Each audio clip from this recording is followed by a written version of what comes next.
इस प्रश्न में यह कहा गया कि आपको दिया हुआ है sine A plus cos B equal to 1।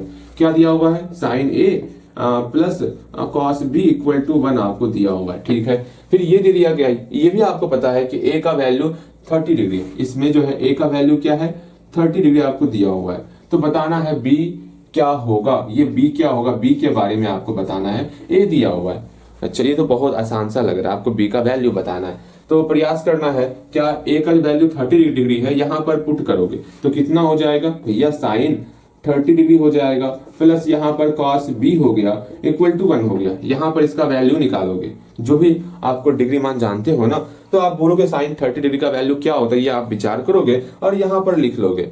और यहाँ पर जो भी वैल्यू आएगा उसको बराबर किस तरफ भेजेंगे, तो कॉस बी इक्वल टू कुछ ना कुछ टर्म निकलेगा। वो टर्म किसका वैल्यू होता है, कॉस के फॉर्म में, वो ध्यान में लाओगे और कॉस का मान यहाँ पर पुट करोगे। फिर कॉस कॉस बराबर करके एंगल को भी बराबर करेंगे। जहां तक इसके आगे अगर आपसे एक लाइन भी संभव हो रहा है वो बनाने का प्रयास करोगे, फिर मैं बताऊंगा। प्रयास मतलब परेशान मत होना, बनाओ एक बार, हम आपके लिए रुके हुए हैं। कैसे कैसे करना हम समझा दिए हैं आपको बेहतर तरीके से, बस आपको जहां तक संभव होगा वहां तक अपनी रेलगाड़ी को आगे बढ़ानी है। बनाओगे तो बन गया होगा। यहाँ देखो, अगर समय नहीं, मतलब समय से बहुत कम समय मिल रहा है तो वीडियो रोक सकते हो आप।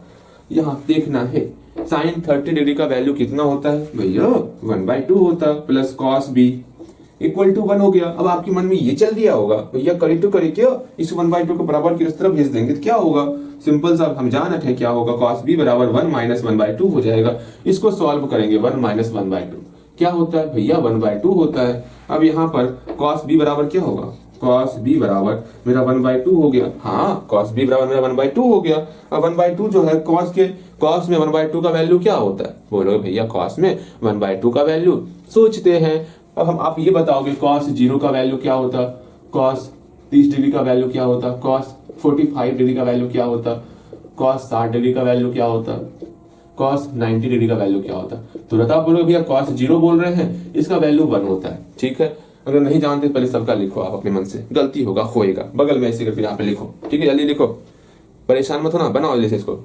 बन गया होगा, बिल्कुल बन गया होगा। देखो यहाँ पे cos 0 का वैल्यू 1 हो गया, cos 30 डिग्री का वैल्यू √3/2 हो गया, cos 45 डिग्री 1/√2 हो गया, cos 60 डिग्री 1/2 हो गया, cos 90 आपका 0 हो गया। ये तो आपको ध्यान में रखना है। अब 1/2 किसका वैल्यू होता, तुरंत आप बोलो भैया 1/2 cos 60 का वैल्यू होता। तो यहाँ 1/2 की जगह पर हम लोग लिख सकते हैं cos 60, तो cos b बराबर cos 60 हो गया। ठीक है, तो हम लोग बोल सकते हैं यहाँ पर b का वैल्यू कितने किसके बराबर होगा, 60 डिग्री के बराबर होगा। देयरफॉर b बराबर 60 डिग्री। जो हमको निकालना था वो निकल गया। बनाने का तरीका क्या होने वाला है, यहाँ पर आप लिख लो अच्छे तरीके से, कैसे बनाओगे वो समझना। यहाँ पर लिखना है, पहले पहला नंबर का आंसर हम लोग कर रहे हैं, क्या होगा सिंपल सा दिया हुआ है ये लिख ही दो, गिवन डेट हमको दिया हुआ है। क्या दिया हुआ है, sine A plus cos B equal to 1। अब यहाँ ए का वैल्यू 30 डिग्री है ना, यहाँ पर लिख दोगे here A equal to 30 degree, यहाँ पर पुट कर रहे हैं। ठीक है, ए का वैल्यू यहाँ पर 30 डिग्री पुट किए, बाकी हम सॉल्व कर लिए। बी का वैल्यू 60 डिग्री आया, यहाँ पर लिख देंगे हैंस क्या लिखेंगे, the value of B equal to 60 degree. यहाँ लिखेंगे the value of angle B equal to 60 degree. उम्मीद करते यहाँ तक अच्छे तरीके से खुद बनाए होंगे। ये बहुत आसान क्वेश्चन चल रहा है अभी, इसलिए अपने से बनाने का प्रयास करो। अब क्वेश्चन नंबर 2 देखो।